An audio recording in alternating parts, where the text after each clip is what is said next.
Yashraj education point में आप सभी का स्वागत है। नमस्कार साथियों, आज इस वीडियो के माध्यम से हम लोग इतिहास के कुछ महत्वपूर्ण प्रश्न के बारे में जानेंगे। इसमें दिए गए सभी प्रश्न शिक्षक प्रतियोगिता परीक्षा के लिए बहुत ही महत्वपूर्ण है। इसमें दिए गए जो विषय वस्तु है पीजीटी, टीजीटी, जेटेट विषय वस्तु पर आधारित है। तो एक बार आप पूरी वीडियो को ज़रूर देखें। वैसे भी इसमें दिए गए जितने भी प्रश्न होते हैं यह सभी प्रतियोगिता परीक्षा के लिए बहुत ही ज़रूरी है, लेकिन ये विशेष विषय वस्तु आधारित पर है। तो आज हम लोग इतिहास के कुछ महत्वपूर्ण प्रश्न के बारे में जानेंगे।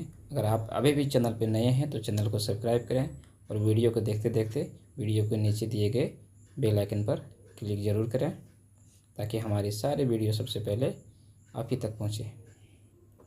तो इस वीडियो के माध्यम से आज हम लोग भाग 1 लेसन 6 के अंतर्गत विजयनगर साम्राज्य के बारे में जानेंगे कि विजयनगर साम्राज्य में कौन कौन से वंश हुए थे और किस वंश का कार्यकाल कितना रहा। वैसे संक्षेप में हम बताना चाहेंगे कि विजयनगर साम्राज्य में 4 वंश का मुख्य रहा है, जिसमें से एक संगम वंश, सालो वंश, तुलु वंश और बड़े वंश था, जिसमें से 2 वंश जो संगम वंश और तुलु वंश था जिसका कार्यकाल अधिक समय तक रहा है। तो आज इस वीडियो के माध्यम से हम लोग विजयनगर साम्राज्य के जो है शासक और साम्राज्य विस्तार के बारे में जानेंगे। वीडियो को देखते देखते आप फटाफट इसे शेयर भी कीजिए, ताकि उन लोगों तक पहुंचे जिसे समय कम मिल पा रहा हो, जो जिसके समय के अभाव में तैयारी नहीं कर पा रहा हो। इसके मूल बिंदु जो है बहुत ही महत्वपूर्ण है। वैसे वैसे प्रश्न को लाया गया है जो परीक्षा की दृष्टि से बहुत ही मायने रखता है। तो विजयनगर साम्राज्य के बारे में हम लोग आज इस वीडियो के माध्यम से जानेंगे। विजयनगर साम्राज्य की स्थापना कब हुआ था? तो विजयनगर साम्राज्य की स्थापना 1336 ईस्वी में हुआ था। विजयनगर साम्राज्य की स्थापना करने का श्रेय किसे है? तो विजयनगर साम्राज्य की स्थापना का श्रेय हरिहर एवं बुक्का को है। हरिहर एवं बुक्का दिल्ली सल्तनत के किस शासक के समकालीन थे? तो यह जो है मोहम्मद बिन तुगलक के समकालीन थे।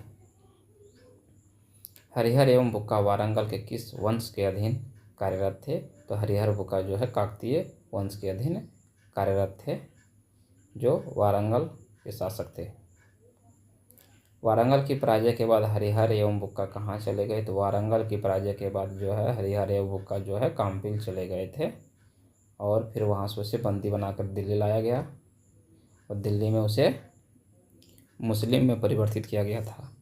हरिहर एवं बुक्का को पुनः हिंदू में किसने दीक्षित किया था? तो हरिहर एवं बुक्का को जो है हिंदू में माधव विद्यानंद ने दीक्षित किया था। विजयनगर साम्राज्य की 4 वंश कौन कौन हैं? जैसा कि मैंने पहले बताया कि विजयनगर साम्राज्य में 4 वंश का मुख्य जो है शासक रहे हैं, और वे वंश कौन कौन से हैं? एक संगम वंश हैं, सालू वंश हैं, तुलु वंश हैं और अड़वीरू वंश हैं। ये 4 वंश हैं जो विजयनगर साम्राज्य के जो है वंश रहे हैं। तो हम लोग इन चारों को एक एक करके देखेंगे किस वंश का क्या कार्यकाल रहा है और उसके कौन कौन से शासक रहे हैं। संगम वंश, जिसका कार्यकाल 1336 ईस्वी से लेकर के 1486 ईस्वी तक रहा है। संगम वंश की स्थापना किसने किया था? तो संगम वंश की स्थापना जो है हरिहर प्रथम एवं बुक्का प्रथम ने किया था, और इस वंश का नाम जो है इन्होंने अपने पिता के नाम पर रखा था। विजयनगर साम्राज्य की सबसे प्राचीन राजधानी कहाँ थी? तो विजयनगर साम्राज्य की सबसे प्राचीन राजधानी हम्पी थी। मदुरै विजय की रचना किसने किया था? मदुरै विजय एक पुस्तक का नाम है जिसकी रचना गंगा देवी ने किया था। गंगा देवी किस काल से संबंधित है? तो गंगा देवी जो है विजयनगर साम्राज्य से संबंधित है। इमादी देवराय अथवा प्रौढ़ देवराय किसे कहा जाता है? तो इमादी देवराय या प्रौढ़ देवराय जो है देवराय द्वितीय को कहा जाता है। इटली निवासी निकोलो कांटी किसके दरबार में आया था? तो एक इटली निवासी निकोलो कांटी जो है वह देवराय प्रथम के दरबार में आया था। ईरानी निवासी अब्दुल रजाक किसके दरबार में आया था? तो अब्दुल रजाक जो है एक ईरानी निवासी थे और यह देवराय द्वितीय के दरबार में आया था। पुर्तगाली यात्री नूनीज भारत जो है किसके शासनकाल में आया था? तो एक नूनीज पुर्तगाली यात्री थे जो विरूपाक्ष द्वितीय के शासनकाल में भारत आया था। सिंचाई की सुविधा के लिए तुंगभद्रा नदी पर हरिद्रा बांध किसने बनवाया था? तो तुंगभद्रा नदी पर हरिद्रा बांध जो है देवराय प्रथम ने बनवाया था। किसने पहली बार सैनिकों में मुस्लिमों को भर्ती किया था? तो देवराय प्रथम थे जिन्होंने पहली बार अपने सैनिकों में मुस्लिमों को भर्ती किया था। किस शासक के समय सैनिकों में सबसे ज़्यादा मुस्लिम सैनिक थे? तो देवराय द्वितीय के शासनकाल में सैनिकों में सबसे ज़्यादा मुस्लिम सैनिक थे। और सबसे पहले मुस्लिमों का जो भर्ती सैनिकों में किसने किया था? तो देवराय प्रथम थे। देवराय द्वितीय ने कौन सी उपाधि धारण किया था? तो देवराय द्वितीय ने गजबेतेकर की उपाधि धारण किया था। तो देवराय द्वितीय के बारे में मूल 3 चीज़ें हैं। पहला, उपाधि गजबेतेकर की थी। सबसे ज़्यादा मुस्लिम सैनिक देवराय द्वितीय के शासनकाल में थे। और देवराय द्वितीय को प्रौढ़ देवराय अथवा इमादी देवराय कहा जाता है। और जो है ईरानी निवासी जो अब्दुल रज़ाक थे वह देवराय द्वितीय के दरबार में आया था। ये 4 बिंदु हैं देवराय द्वितीय के बारे में। अब हम लोग सालू वंश के बारे में पढ़ेंगे।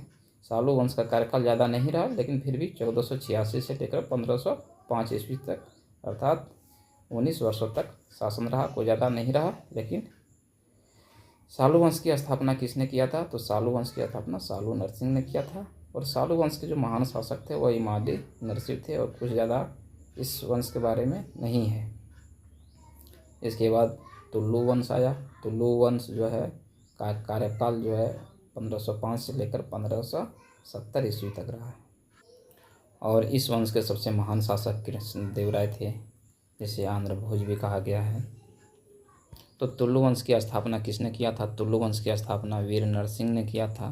तुल्लु वंश का महान शासक कौन थे? तो तुल्लु वंश का महान शासक कृष्णदेवराय थे, जिसका कार्यकाल 1509 ईस्वी से लेकर 1530 ईस्वी तक रहा है। कहता अष्टदिग्गज किसके दरबार में रहते थे? तो अष्टदिग्गज जो है कृष्णदेव राय के दरबार में रहते थे। और ये अष्टदिग्गज कौन थे? तो ये अष्टदिग्गज जो थे 8 महान तेलुगु कवि थे, जो कृष्णदेव राय के दरबार में रहते थे। कृष्णदेव राय ने पुर्तगालियों को किस स्थान पर हराया था? तो कृष्णदेव राय ने पुर्तगालियों को भटकल स्थान पर हराया था। 1510 ईस्वी में अल्बुकर्क ने फादर लुई को किसके दरबार में भेजा था? तो 1510 ईस्वी में जो है अल्बुकर्क ने फादर लुई को कृष्णदेव राय के दरबार में भेजा था। एक तेनालीरामन थे, किसके दरबारी कवि थे? तो तेनालीरामन जो है कृष्णदेव राय के दरबारी कवि थे। आमुक्तमाल्यद ग्रंथ जो एक तेलुगु ग्रंथ है की रचना किसने किया था? तो आमुक्तमाल्यद ग्रंथ की रचना कृष्णदेव राय ने किया था। हजारा मंदिर, विट्ठल स्वामी मंदिर तथा कृष्णा स्वामी मंदिर का निर्माण किसने करवाया था? तो इन तीनों मंदिरों का निर्माण कृष्णदेव राय ने करवाया था। तालीकोटा का युद्ध कब हुआ था? तो तालीकोटा का युद्ध जो है 1565 ईस्वी में हुए थे। तालीकोटा का जो युद्ध है यानी किस नाम से भी जाना जाता है? तो इस युद्ध को राक्षस टंगरी या बन्नी हट्टी का युद्ध के नाम से जाना जाता है। या तो तालीकोटा का युद्ध कीजिए, या तो राक्षस टंगरी का युद्ध कहिए, या फिर बन्नी हट्टी का युद्ध कहिए। ये तीनों युद्ध एक ही नाम है। तालीकोटा युद्ध के समय विजयनगर का शासक कौन थे? जब तालीकोटा का युद्ध हो रहा था 1565 ईस्वी में, उस समय जो है विजयनगर का शासक सदाशिव राय थे। और वहाँ का जो मंत्री था वह राम राय था। ये आंध्र भोज किसे कहा गया है? आंध्र भोज जो है कृष्णदेव राय को कहा गया है। कृष्णदेव राय ने कौन सी उपाधि धारण किया था? तो कृष्णदेव राय ने यमुना स्थापनाचार्य की उपाधि धारण किया था। अगर ये पूछा जाए कि यमुना स्थापनाचार्य की जो है उपाधि किसने धारण किया था? तो कृष्णदेव राय ने धारण किया था। और इमादी देवराय किसे कहा गया है? तो देवराय द्वितीय को कहा गया है। विजयनगर का प्रथम शासक कौन था जिसने पुर्तगालियों के साथ संधि किया था? तो यह कृष्णदेव राय थे, जिन्होंने प्रथम बार जो है पुर्तगालियों के साथ संधि किया था। कृष्णदेव राय का मैत्रीपूर्ण संबंध किसके साथ था? तो कृष्णदेव राय का मैत्रीपूर्ण संबंध पुर्तगालियों के साथ था, क्योंकि इन्होंने पुर्तगालियों के साथ पहली बार संधि किया था। अब हम लोग विजयनगर साम्राज्य के कुछ विशिष्ट बातें जानेंगे। कुछ महत्वपूर्ण शब्द है जो विजयनगर साम्राज्य के लिए बहुत ही ज़रूरी है। विजयनगर साम्राज्य में जो सामाजिक व्यवस्था थी उसके बारे में सबसे पहले हम लोग जानेंगे। सबसे उच्च जो क्षेत्रीय थी उच्च व्यवस्था था वो था मंडल, जिसको प्रांत कहा जाता था। वलनाडु, जिसको जिला कहा जाता था। नाडू जिसे तहसील कहा जाता था, और मेला ग्राम था जो 5 गांवों का समूह होता था, और सबसे नीची जो व्यवस्था सामाजिक व्यवस्था थी वो ग्राम थी। विजयनगर साम्राज्य में जो है आयंगर और नायंगर दोनों व्यवस्था का संबंध देखने को मिलता है, अर्थात आयंगर और नायंगर दोनों व्यवस्था जो का संबंध जो है किस साम्राज्य से है, तो विजयनगर साम्राज्य से है। आयंगर व्यवस्था में कौन से कार्य होते थे, तो आयंगर व्यवस्था में जो है वह या सैनिक कार्य होते थे, और नायंगर व्यवस्था में सैनिक कार्य होते थे। तो आयंगर व्यवस्था में जो अधिकारियों की संख्या कितनी होती थी, तो आयंगर व्यवस्था में जो 12 अधिकारियों की नियुक्ति होती थी। आयंगर जमीन का क्रय विक्रय दस्तावेज कौन रखते थे, तो आयंगर व्यवस्था में जो है जमीन का क्रय विक्रय का दस्तावेज जो है वह कर्णिक नामक अधिकारी रखते थे। यानी कि कर्णिकम का जो है नाम जो है लेखाधिकारियों के लिए प्रयुक्त किया गया है। कहीं कहीं प्रश्न में यही पूछा जाता है कि विजयनगर साम्राज्य के लेखाधिकारी को क्या कहा जाता था, तो विजयनगर साम्राज्य के लेखा अधिकारी को कर्णिकम कहा जाता था। विजयनगर में भू राजस्व व्यवस्था कितना था, तो विजयनगर साम्राज्य का भू राजस्व व्यवस्था 1/6 था। विजयनगर साम्राज्य के आय का जो मुख्य स्रोत क्या था, तो इस साम्राज्य का मुख्य स्रोत जो है लगान था।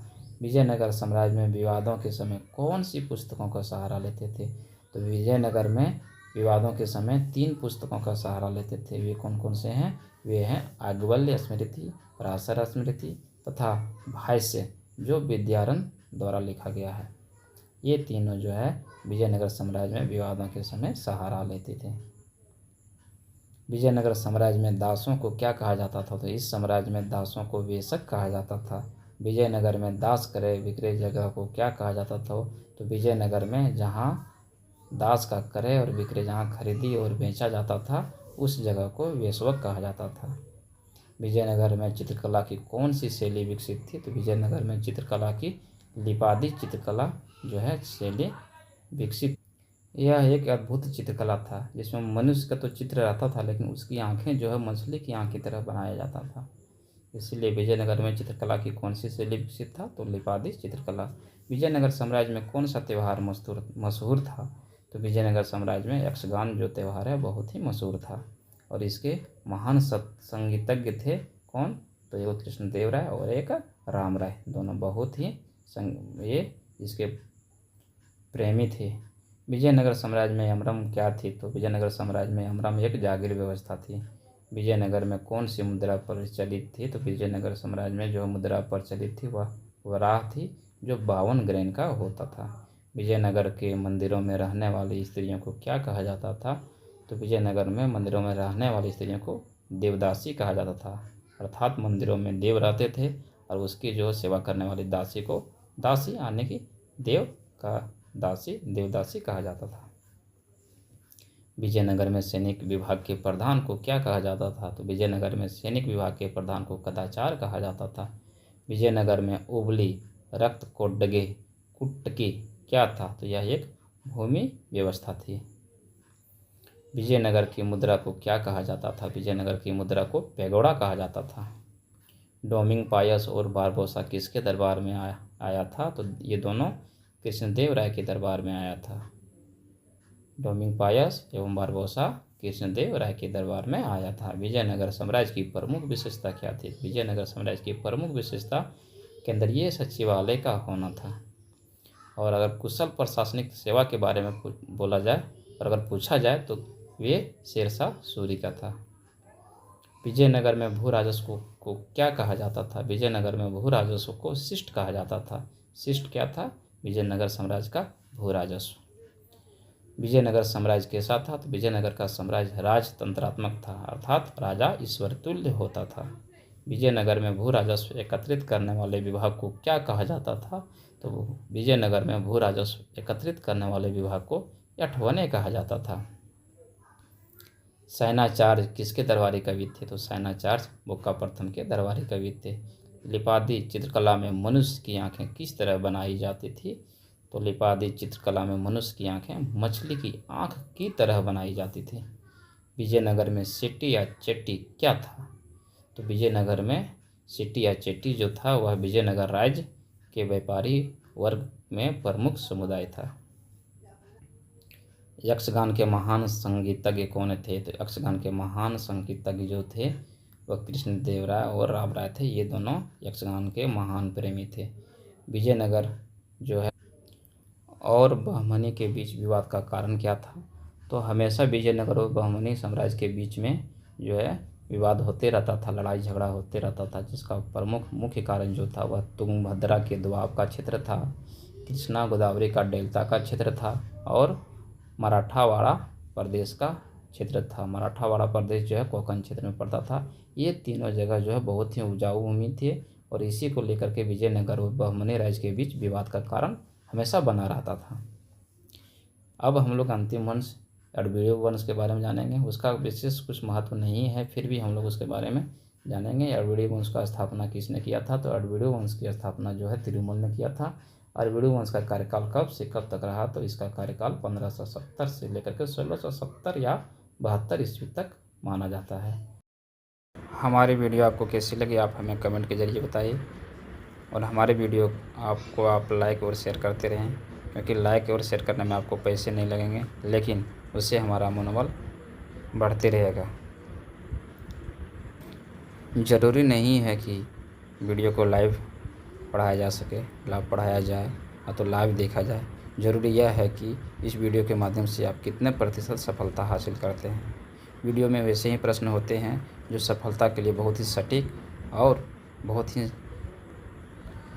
सफलतापूर्ण प्रश्न होते हैं। इसमें वैसे भी प्रश्न होते हैं जिसको आने की प्रबल संभावना होती है। इसीलिए आप प्रश्न को ज़रूर पढ़ें और बीच बीच में इसे रिवाइज करते रहें ताकि प्रश्न आप भूलें नहीं।